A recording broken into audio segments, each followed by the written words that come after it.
বাংলাদেশ দক্ষিণ এশিয়ার উর্বর এই বদ্বীপ অঞ্চলটি মূলত কৃষি প্রধান। কৃষি নির্ভর এই দেশে ভূমি কৃষকের বেঁচে থাকার সঞ্জীবনী শক্তি। অক্লান্ত পরিশ্রমে জমিতে সবুজ সোনালী ফসল ফলিয়ে যে কৃষক সকলের মুখে অন্ন যোগায়, সচল রাখে অর্থনীতির চাকা, তাদের অধিকাংশেরই ভূমি নেই চাষাবাদের, বসবাসের। এমন ভূমিহীন কৃষকের সংখ্যা প্রায় ৮০ লক্ষ।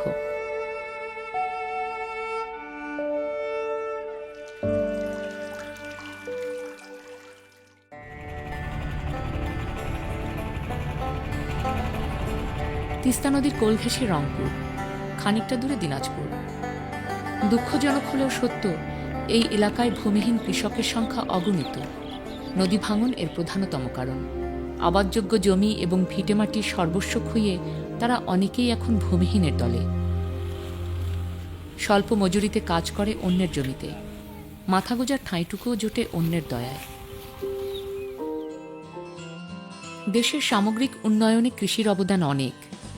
উন্নয়নের এই ধারা অব্যাহত রাখতে বাংলাদেশ সরকার ভূমিহীন কৃষকদের মাঝে কৃষি খাসজমি বরাদ্দ দেওয়ার লক্ষ্যে নীতিমালা প্রণয়ন করেছে। ১৯৭২ সাল থেকে শুরু করে বিভিন্ন সময়ে সংশোধনীর মাধ্যমে নীতিমালাটি পরিপূর্ণতা পেয়েছে। ১৯৯৫ সালে প্রকাশিত গেজেটের মাধ্যমে ভূমি মন্ত্রণালয় খাসজমিকে কৃষি এবং অকৃষি খাসজমিতে বিভক্ত করে।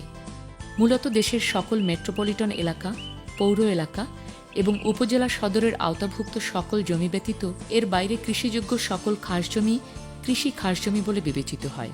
এবং বসতবাড়ি ও কৃষিজমি কিছুই নেই, কিন্তু পরিবারটি কৃষিনির্ভর অথবা পরিবারের ১০% পর্যন্ত বসতবাড়ি আছে কিন্তু কৃষিযোগ্য জমি নেই, এমন পরিবারকে ভূমিহীন পরিবার বলা হয়।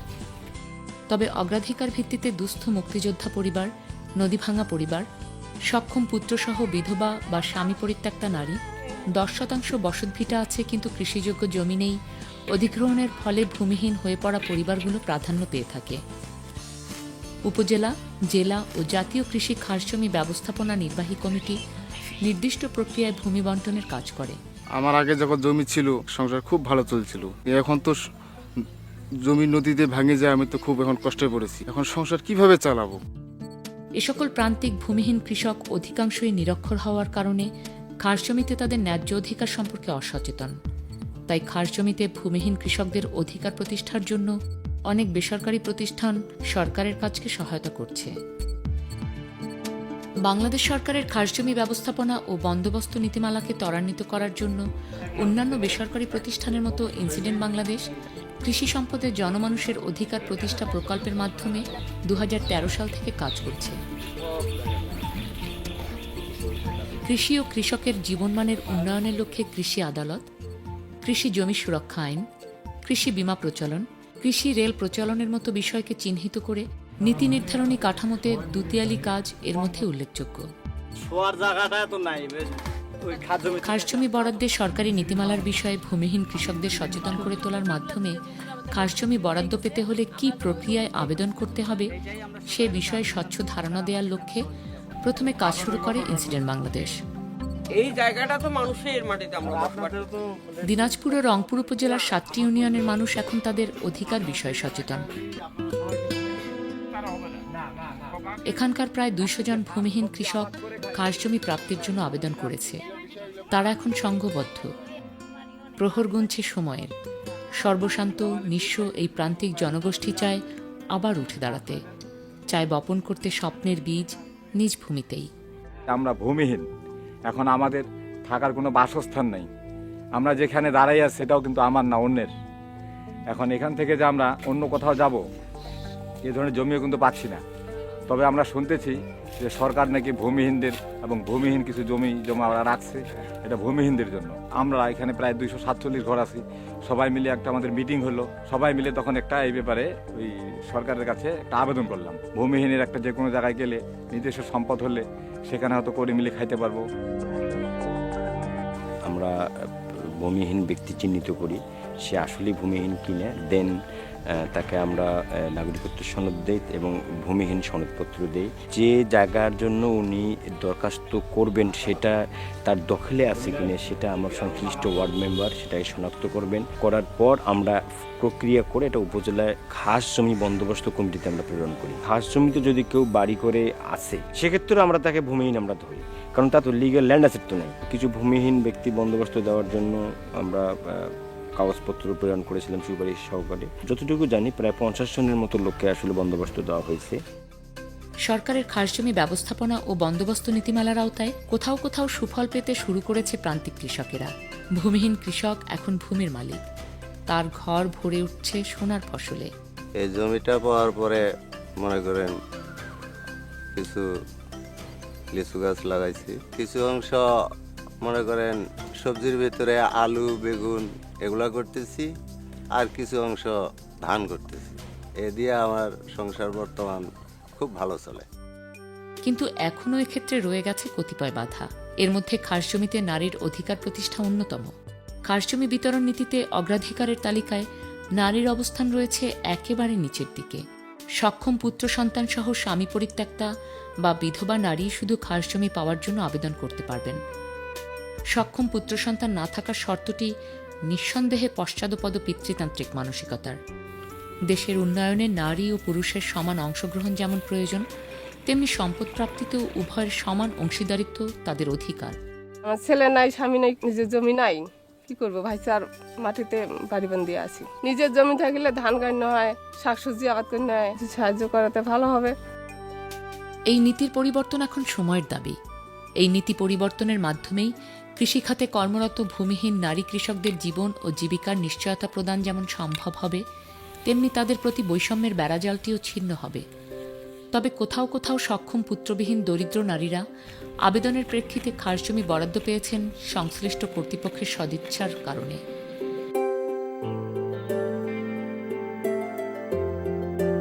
আশা মিলিয়ে যায়নি একেবারে। তাই সক্ষম পুত্রবিহীন নারীরা চাইলেই আবেদন করতে পারেন খাসজমি প্রাপ্তির জন্য। উত্তরাঞ্চলের দিনাজপুরের বীরগঞ্জ এলাকা জুড়ে সাঁওতাল আদিবাসীদের বসবাস। নিজেদের দখলে থাকা জমি নিয়ে তারা প্রতিনিয়ত সম্মুখীন হচ্ছে সমস্যার। কিন্তু বাংলাদেশের অন্যান্য সকলের মতো তাদেরও রয়েছে খাসজমি প্রাপ্তির জন্য আবেদন করার অধিকার। আমাদের বীরগঞ্জ উপজেলায় আমাদের বহু আদিবাসী আছে, বহু সম্পদশালী আদিবাসী ছিল। এখনও দেখা যাচ্ছে বিঘায় বিঘায় একরে একরে কাগজপত্র আছে, কিন্তু আসলে দখলে তার জমি নেই। আসলে জমিটা কি হইলো, কিভাবে কি গেল, কিন্তু কোনো মানে কেস মামলা করেও কিন্তু টাকা পয়সা না থাকার কারণে কোনো ইয়া করতে পারছে না। এখনও দেখা যাচ্ছে যে অনেক আদিবাসী অনেক জমি থাকার পরেও এখন ভূমিহীনে পরিণত হয়ে গেছে, এখন মানুষের বাড়িতে কাজ করতেছে। একজন ভূমিহীন কৃষককে খাসজমি প্রাপ্তির ক্ষেত্রে কয়েকটি পর্যায়ক্রমিক ধাপ অনুসরণ করতে হয়। স্থানীয় ইউনিয়ন পরিষদের ওয়ার্ড মেম্বার ও চেয়ারম্যান কর্তৃক ভূমিহীন সনদ ও নাগরিকত্বের সনদ গ্রহণ, ইউনিয়ন ভূমি অফিস অথবা ই-তথ্য কেন্দ্র থেকে আবেদনপত্র সংগ্রহ, সঠিকভাবে আবেদনপত্র পূরণ করে সংশ্লিষ্ট কর্তৃপক্ষের কাছে আবেদনপত্র জমা দেওয়া। সঠিকভাবে আবেদনপত্র পূরণের নিম্নোক্ত বিষয়গুলো আবেদনকারীর জন্য খুবই গুরুত্বপূর্ণ। বিবাহিত হলে স্বামী স্ত্রীর অথবা পরিবারের যৌথ ছবি, ইউনিয়ন পরিষদের চেয়ারম্যান অথবা পৌর চেয়ারম্যান বা ওয়ার্ড কমিশনার কর্তৃক ভূমিহীন সনদ ও নাগরিকত্বের সনদ গ্রহণ, সংশ্লিষ্ট অফিস থেকে জাতীয় পরিচয়পত্র সংগ্রহ করা, দুস্থ মুক্তিযোদ্ধা পরিবারের ক্ষেত্রে মুক্তিযোদ্ধা সনদ, নদীভাঙা পরিবার হলে কোথায় নদী ভাঙনের শিকার হয়েছে এবং সেই জায়গার দলিল দস্তাবেজের বিবরণ, দরখাস্তকারীর দখলে কোনো খাসজমি থাকলে সেই জমি দখলের প্রকৃতি পৈতৃক সূত্রে না অন্য কোনোভাবে তা জানানো, দখলকৃত খাসজমির স্থান, মৌজা, দাগনং, পরিমাণ ও প্রকৃতির বিবরণ, আবেদনকৃত খাসজমি বন্দোবস্ত দেওয়া সম্ভব না হলে প্রার্থী অন্য কোন এলাকা থেকে জমি চান সেরকম 2 বা 3টি মৌজার নাম উল্লেখ করা। উল্লেখ্য যে কোনো জমি কারো দখলে থাকলেও ওই জমির মালিকানা প্রাপ্তির জন্য নির্দিষ্ট প্রক্রিয়ায় আবেদন করতে হবে। পরবর্তীতে সরকার কর্তৃক গৃহীত পদক্ষেপগুলো সম্পন্ন হলেই একজন ভূমিহীন কৃষক হতে পারেন খাস জমির মালিক।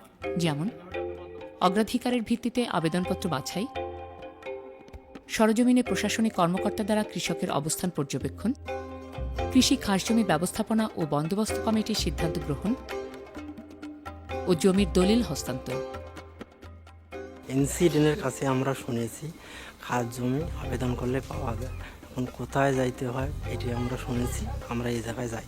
খাস জমি পেলে মনে করো আবাদ সুবেদ করবো, খাবো, বাচ্চাকে লেখাপড়া শিখাবো। ইনসিডেন্ট বাংলাদেশ ভূমিহীন কৃষকের খাস জমিতে অধিকার প্রতিষ্ঠার লক্ষ্যে উত্তরাঞ্চলের রংপুরের গঙ্গাচড়া, দিনাজপুরের বীরগঞ্জ, নীলফামারীর ডিমলা উপজেলা ছাড়াও দক্ষিণাঞ্চলে পিরোজপুর জেলার নাজিরপুর উপজেলায় সরকারের সহযোগী হিসেবে কাজ করছে। এছাড়াও অন্যান্য এলাকাগুলোতে বিভিন্ন বেসরকারি প্রতিষ্ঠান একই লক্ষ্যে কাজ করে যাচ্ছে। প্রান্তিক ও দরিদ্র ভূমিহীন কৃষকেরা ভূমি সংক্রান্ত যে কোনো সহযোগিতার জন্য তাদের সাথে যোগাযোগ করতে পারেন। ভূমি অফিস থেকে কোন কোন অঞ্চলে কি পরিমাণ খাস জমি আছে সেই তথ্যগুলি আমরা সংগ্রহ করি। তারপর এটা মানুষের মধ্যে এই তথ্যগুলি ডিসিমিনেট করি এবং যারা সত্যিকারের ভূমিহীন তাদেরকে সংগঠিত করে আমরা সরকারের বরাবরে আবেদন করি এবং সরকারের যে বিভিন্ন পরিষেবা আছে, কৃষি, স্বাস্থ্য, শিক্ষা, এগুলির সাথে ভূমিহীনদের একটা কার্যকর যোগাযোগ স্থাপন করার চেষ্টা করি।